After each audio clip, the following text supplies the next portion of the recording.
ই পাসপোর্টের জন্য আবেদন করতে হলে সর্বপ্রথম গুগলে গিয়ে সার্চ দিতে হবে ই পাসপোর্ট লিখে।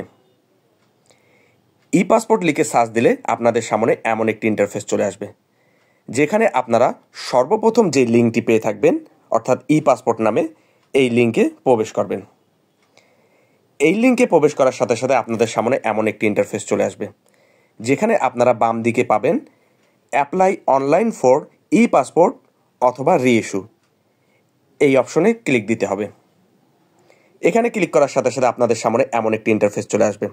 এখানে সর্বপ্রথম আপনি আপনার প্রেজেন্ট ডিস্ট্রিক্ট অর্থাৎ বর্তমানে যেই ডিস্ট্রিক্টে অবস্থান করছেন সেই ডিস্ট্রিক্টটি সিলেক্ট করে দিবেন।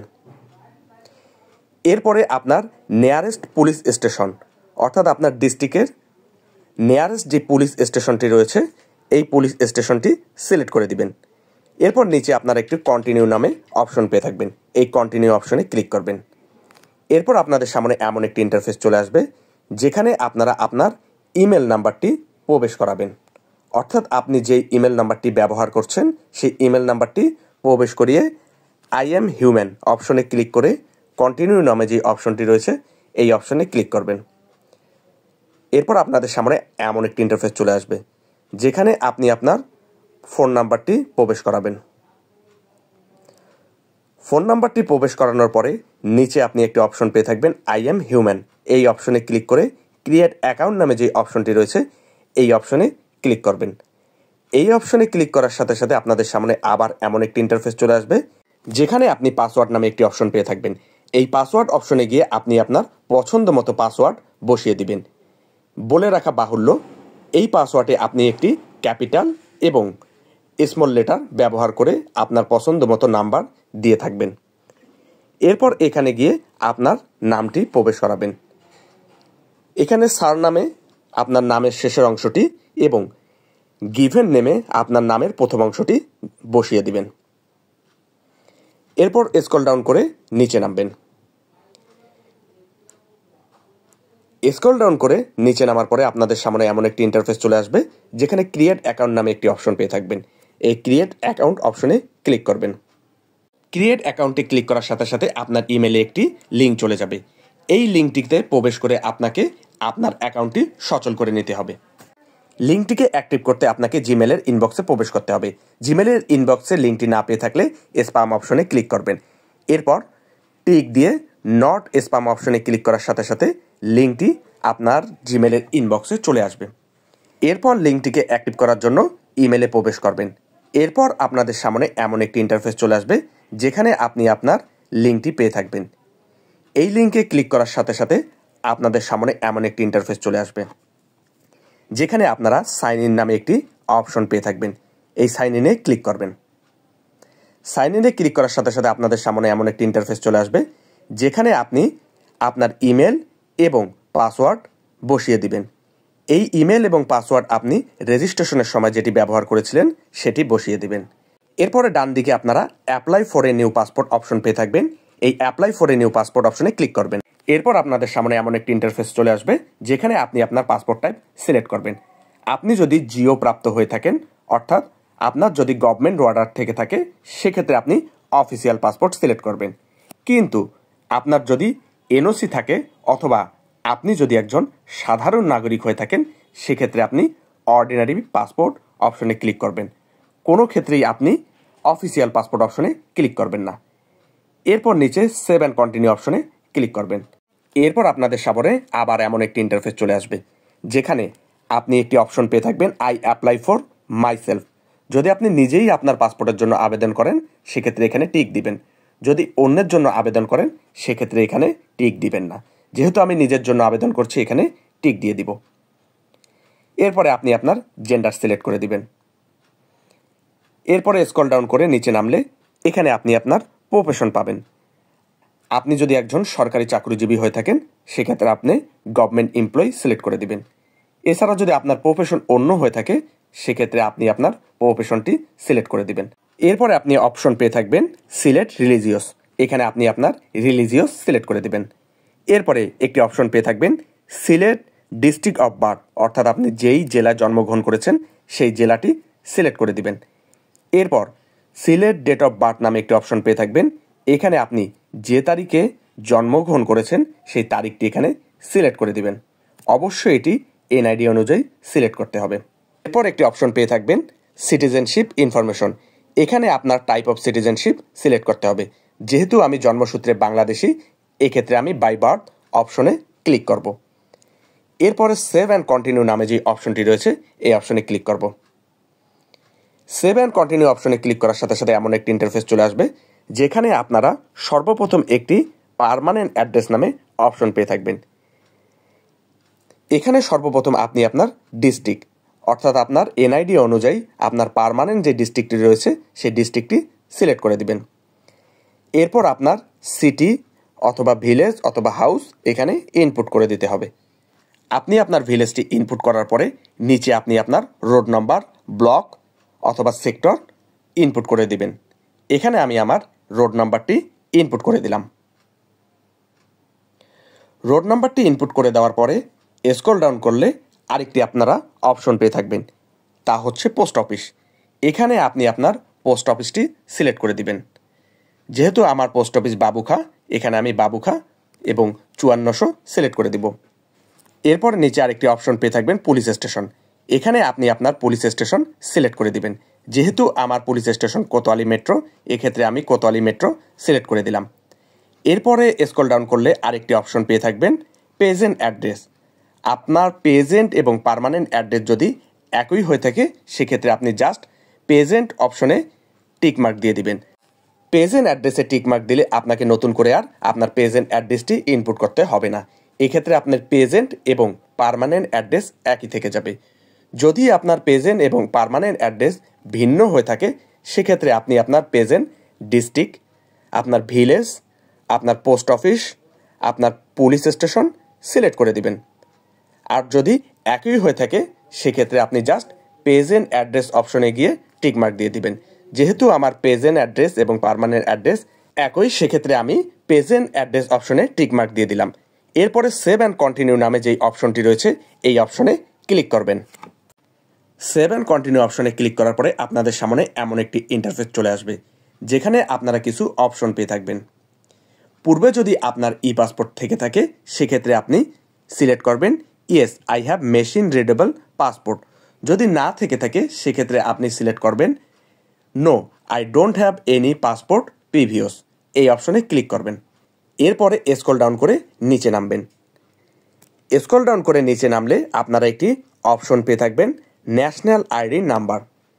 এখানে আপনি আপনার ন্যাশনাল আইডি অর্থাৎ আপনার যে জাতীয় পরিচয় নম্বরটি রয়েছে এই নম্বরটি খুব সতর্কতার সাথে সম্পূর্ণ তুলবেন। ন্যাশনাল এনআইডি নম্বর কোনো ক্রমেই ভুল ইনপুট করা যাবে না। এরপরে সেভ অ্যান্ড কন্টিনিউ নামে যে অপশনটি রয়েছে এই অপশনে ক্লিক করবেন।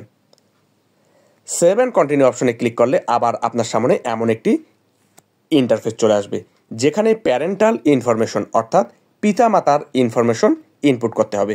সর্বপ্রথম আপনি আপনার পিতার নামটি আপনার এনআইডি কার্ডে যে নাম দেওয়া আছে সেই অনুযায়ী আপনার পিতার নাম ইনপুট করবেন। এরপরে আপনার পিতার বর্তমান পেশা অর্থাৎ বর্তমানে তিনি কি করছেন তার পেশা সিলেক্ট করে দিবেন। প্রফেশন সিলেক্ট করার পরে নিচে আরেকটি অপশন পেয়ে থাকবেন ন্যাশনালিটি। এই ন্যাশনালিটি অপশনে গিয়ে তার জাতীয়তা সিলেক্ট করে দিতে হবে। এখানে আমি তার জাতীয়তা বাংলাদেশি সিলেক্ট করে দিলাম। এরপরে স্ক্রল ডাউন করলে আরেকটি আপনারা অপশন পেয়ে থাকবেন ন্যাশনাল আইডি নাম্বার। এই ন্যাশনাল আইডি নাম্বার দেওয়া কম্পালসরি নয়, তাই আমি এই ন্যাশনাল আইডি নাম্বার দিব না।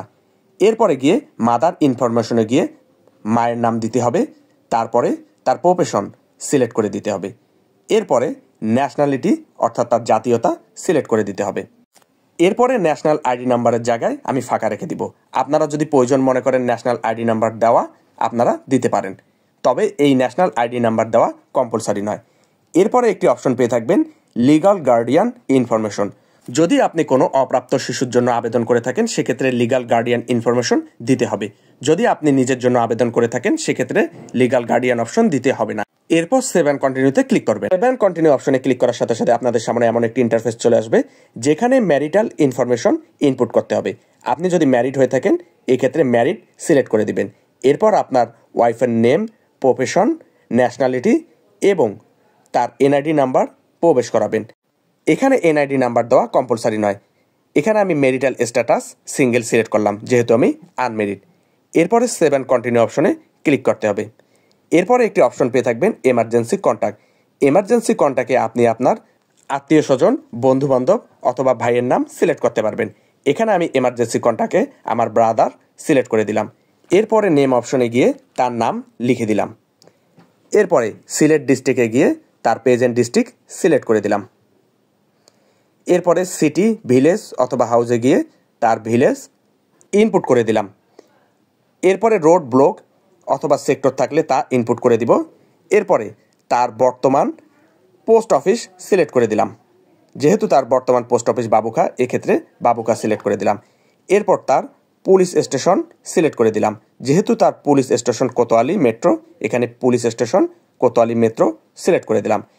এরপর কন্ট্যাক্ট নাম্বার অপশনে গিয়ে তার কন্ট্যাক্ট নাম্বারটি ইনপুট করে দিব। এরপরে স্ক্রল ডাউন করলে আমরা অপশন পেয়ে থাকবো সেভ অ্যান্ড কন্টিনিউ। এই সেভ অ্যান্ড কন্টিনিউ অপশনে ক্লিক করতে হবে। সেভ অ্যান্ড কন্টিনিউ অপশনে ক্লিক করার সাথে সাথে এমন একটি ইন্টারফেস চলে আসবে, যেখানে আপনি আপনার পাসপোর্ট অপশন সিলেক্ট করবেন। এখানে যদি আপনি 5 বছরের জন্য পাসপোর্ট করতে চান, সেখানে 5 ইয়ার্স সিলেক্ট করবেন, যার ফি হবে 4025 টাকা।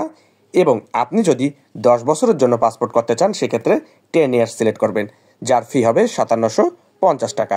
যেহেতু আমি 10 বছরের জন্য পাসপোর্ট করতে যাচ্ছি, সেক্ষেত্রে আমি 10 ইয়ার্স সিলেক্ট করে দিব। এরপর সেভ অ্যান্ড কন্টিনিউ নামে যে অপশনটি রয়েছে, এই অপশনে ক্লিক করব। সেভ অ্যান্ড কন্টিনিউ অপশনে ক্লিক করার সাথে সাথে এমন একটি ইন্টারফেস চলে আসবে, যেখানে আপনারা দুটি অপশন পেয়ে থাকবেন। একটি হচ্ছে রেগুলার ডেলিভারি, আরেকটি হচ্ছে এক্সপ্রেস ডেলিভারি। এক্ষেত্রে বলে রাখা বাহুল্য, আপনি যদি এনওসি নিয়ে ই পাসপোর্ট করে থাকেন, সেক্ষেত্রে আপনি রেগুলার ডেলিভারির ফি দিয়ে এক্সপ্রেস ডেলিভারির সুবিধা পেয়ে থাকবেন। এক্ষেত্রে আপনার কোনো দরকার নেই এক্সপ্রেস ডেলিভারির মাধ্যমে পাসপোর্ট গ্রহণ করার, কারণ এক্সপ্রেস ডেলিভারির মাধ্যমে যদি আপনি পাসপোর্টের জন্য আবেদন করে থাকেন, সেক্ষেত্রে আপনার আবেদন ফি বেশি হয়ে থাকবে। আপনি যেহেতু এনওসির মাধ্যমে ই পাসপোর্টের জন্য আবেদন করবেন, সেহেতু আপনি রেগুলার ডেলিভারি সিলেক্ট করে দিবেন। আর এই রেগুলার ডেলিভারি সিলেক্ট করার মাধ্যমে আপনি এনওসির কারণে এক্সপ্রেস ডেলিভারির সুবিধা পাবেন। এরপর সেভ অ্যান্ড কন্টিনিউ অপশনে ক্লিক করার সাথে সাথে আপনাদের সামনে এমন একটি ইন্টারফেস চলে আসবে। এখানে আপনি আপনার ওভারভিউ অফ অ্যাপ্লিকেশন ডাটা পেয়ে থাকবেন। অর্থাৎ আপনি যদি আপনার ইনফরমেশনের কোনো চেঞ্জ করতে চান, এখানে এডিট অপশন পেয়ে থাকবেন। এখান থেকে আপনি আপনার ইনফরমেশন এডিট করতে পারবেন। এরপরে আপনি নিচে একটি বক্স পেয়ে থাকবেন, এখানে টিক দিবেন। Continue and process to payment নামে নিচে একটি অপশন পেয়ে থাকবেন। এরপরে আপনি continue and process to payment নামে যে অপশনটি রয়েছে, এই অপশনে ক্লিক করবেন। Continue and process to payment অপশনে ক্লিক করার সাথে সাথে আপনাদের সামনে আবার এমন একটি ইন্টারফেস চলে আসবে। এরপরে আপনারা স্ক্রল ডাউন করে নিচে নামবেন। স্ক্রল ডাউন করে নিচে নামার পরে পেমেন্ট অপশন দুটি পেয়ে থাকবেন। একটি হচ্ছে অনলাইন পেমেন্ট, আরেকটি হচ্ছে অফলাইন পেমেন্ট। যেহেতু আমি অফলাইনে পেমেন্ট দিব, সেহেতু আমি অফলাইন পেমেন্ট সিলেক্ট করব। এরপরে নিচে একটি অপশন পেয়ে থাকবেন কন্টিনিউ।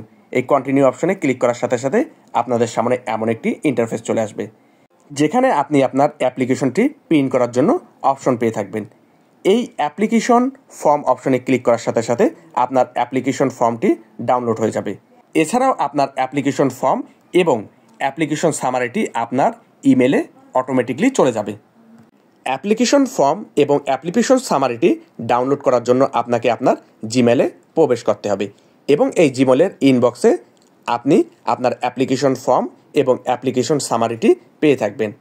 এই অ্যাপ্লিকেশন ফর্ম এবং অ্যাপ্লিকেশন সামারিটি ডাউনলোড করে প্রিন্ট করে নেবেন, যার এক কপি আপনাকে ব্যাংকে জমা দিতে হবে এবং আরেকটি কপি আপনাকে পাসপোর্ট অফিসে জমা দিতে হবে। ই পাসপোর্ট নিয়ে যদি আপনার কোনো প্রশ্ন থেকে থাকে, সেক্ষেত্রে আপনি কমেন্টের মাধ্যমে জানিয়ে দিবেন, তার সমাধান দেওয়ার চেষ্টা করব। আমার ভিডিওটি যদি আপনার ভালো লেগে থাকে, তাহলে অবশ্যই লাইক, কমেন্ট এবং সাবস্ক্রাইব করতে ভুলবেন না। ধন্যবাদ।